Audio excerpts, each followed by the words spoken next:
গঙ্গা বিচিপ্লুত পরিসর সৌধমালা বতয়ংশ যশত তৈচ্ছস্তৈ রসময় বিস্ময়ং সুষ্মদেশ দেব সুষ্ম বসতি কমলা কেলিকার মুরারি।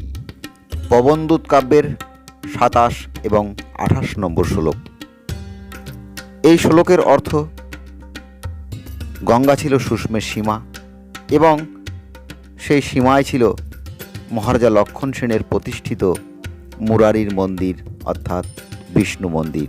প্রিয় দর্শক, আমরা আমাদের কথা মতো ফিরে এলাম সেই বিজয়পুরের সন্ধানের উদ্দেশ্যে। আমাদের সেই পর্ব আজ থেকেই শুরু হলো, অর্থাৎ বিলুপ্ত রাজধানী বিজয়পুর। সেক্ষেত্রে আমাদের আজ প্রথম দিন শুরু হলো এই বিষয়টি নিয়ে।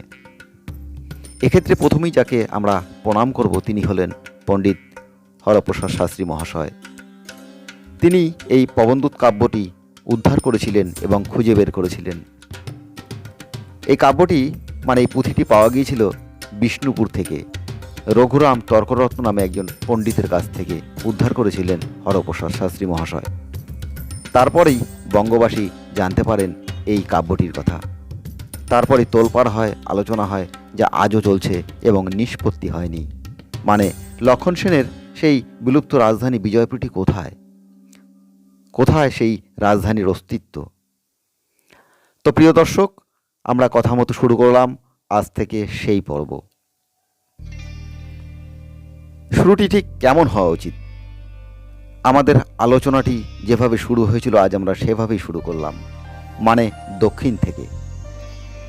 দক্ষিণ ভারত থেকেই শুরু হয়েছিল এই লেখার মূল অংশ।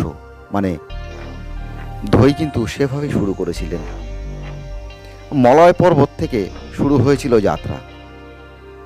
কুবলয়বতী নামে একজন রাজকন্যা বা গন্ধর্ব কন্যা, তিনি মহারাজা লক্ষণ সেনের প্রেমে আসক্ত হয়েছিলেন এবং মহারাজা লক্ষণ সেন দিগ্বিজয়ে বেরিয়েছিলেন এবং দক্ষিণে পরিচয় হয়েছিল এই কুবলয়বতী রাজকন্যার সাথে।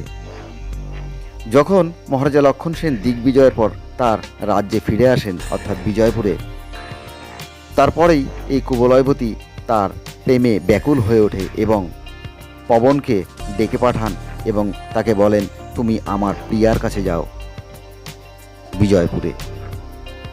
এবং সেখানেই তিনি একটি পথনির্দেশ দেন কিভাবে যেতে হবে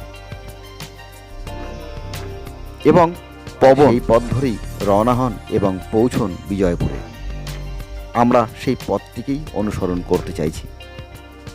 আমাদের মূল উদ্দেশ্য বাংলা, কিন্তু তবুও আমরা সেই দক্ষিণের পথটি কিভাবে বলা হয়েছে সেটি আপনাদের সামনে তুলে ধরব। মলয় পর্বত একটি হিন্দু পৌরাণিক যে সমস্ত কাহিনী রয়েছে সেখানে উল্লেখিত নাম মলয় পর্বত। বিভিন্ন পুরাণে তার উল্লেখ আছে। এই মলয় থেকে 2 ক্রোশ পরে পাবে পাণ্ডদেশ পবন, একথা বলেছিল কুবলয়বতী। সেখান থেকে এক আশ্চর্য নদী পাবে পবন, তার নাম তাম্রপণি। কুবলয়বতী বলছে যে তারপর সেতুবন্ধ পাবে তুমি। এই সমস্ত জায়গা তুমি ঘুরে দেখবে, এগুলি একটি মহান তীর্থস্থান। তারপর কাঞ্জিপুর, তারপর কাবেরী নদীর পথ ধরে যেতে হবে মালব্যবান পর্বত এবং তারপরেই পবন গিয়ে পৌঁছবে অন্ধ্রদেশ এবং অন্ধ্রদেশের পর শেষে আসবে কলিঙ্গ নগরীতে এবং সেখানে সে ঘুরে বিভিন্ন রকমভাবে দেখবে দেবদাসীদের বিভিন্ন সুপরি গাছের বন, এ সমস্ত উল্লেখ রয়েছে। এবং কলিঙ্গ ঘোরবার পর একটি পর্বত পার হতে হবে, নাম বিন্ধ্যা পর্বত, এটিও পুরাণে উল্লেখ আছে। এবং তারপরে রেবা নদীর উল্লেখ রয়েছে